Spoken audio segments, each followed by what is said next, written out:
Негайно припинити імпорт нафти і газу з Росії, виключити Росію з системи міжнародних банківських платежів SWIFT, заморозити активи і візи всіх російських посадових осіб та олігархів в Європейському Союзі. Європарламент пропонує дружнім країнам посилити військову підтримку України, включаючи поставки озброєнь. А вот главные антироссийские тезисы, которые были прописаны в резолюции. Вимога до Російської Федерації вивести війська з окупованих територій Донбасу і Криму і повернути їх Україні. Припинення морської блокади Російської Федерації в Чорному і Азовському морях і рекомендація ЄС розробити систему моніторингу проходу суден через Керченську протоку. Засудження добудови Росією газопроводу «Північний потік-2». Відмова від будівництва Росією в Євросоюзі атомних станцій. Засудження Росії за підрив складу боєприпасів Чехії і вбивство 2 громадян Чехії в 2014 році. Повна підтримка всіх дій Чехії проти російських дипломатів. Вся відповідальність за здоров'я і безпеку лідера російської опозиції Олексія Навального покладено особисто на Володимира Путіна.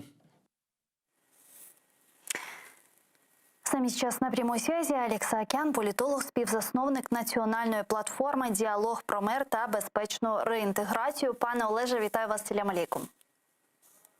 Добрый вечер. Добрый вечер. Пане Олеже, справедливости ради нужно сказать, что это одна из самых жестких резолюций Европарламента, которые принимали когда-либо за последние 7 лет в отношении России. Можно ли ее считать политической и информационной победой Украины?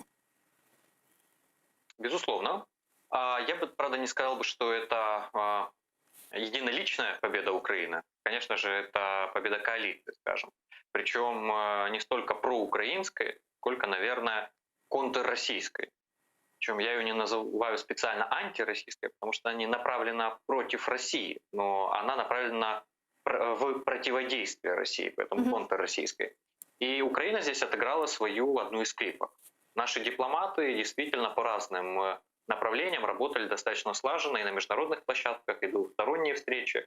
Мы видели и переговоры на уровне военных ведомств, и в целом военно-политического руководства. Поэтому преуменьшать здесь роль Украины не стоит. Ну и возгордиться точно так же было бы абсолютно неправильным. Здесь еще не початый край работы. Данное заявление, оно, конечно же, в плюс. Безусловно, оно формирует и уже отражает некий консенсус, который существует на общеевропейском уровне. Но все же, если брать отдельные страны Европейского Союза, даже членов НАТО, то уровень их радикальности, либо уровень осознания угроз от Российской Федерации, готовности осознать эти угрозы, он разный. И тут еще есть огромное количество работы. И ожидать, что вот сейчас эта декларация, она будет воплощена в жизнь в 100% случае, если настанет момент Ч, я пока бы не был бы уверен, не тешил бы себя иллюзиями относительно этого. Но это уже достаточно хороший промежуточный результат. Но не говорит ли о том, что эта резолюция... себе это было невозможно. Но не говорит ли о том, что евродепутаты так этой резолюции уже определили для себя политические рамки? Или же все-таки в случае, не дай бог, какого-то вторжения они могут откреститься? Конечно же, это уже определенная стратегия.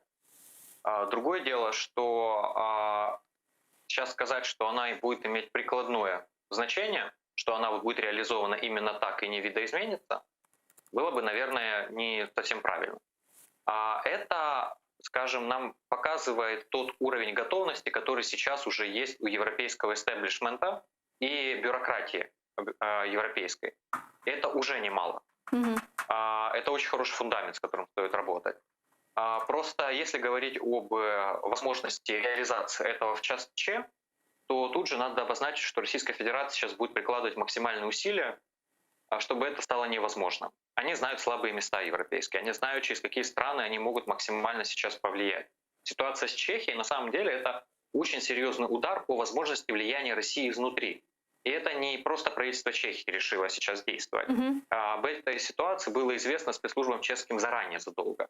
И сейчас это фактически уже действия скоординированные как стран НАТО, так и части стран Европейского Союза. А почему именно сейчас? Это уже является элементом одной цепочки по тому, как европейские элиты начинают минимизировать влияние России и готовить подспорье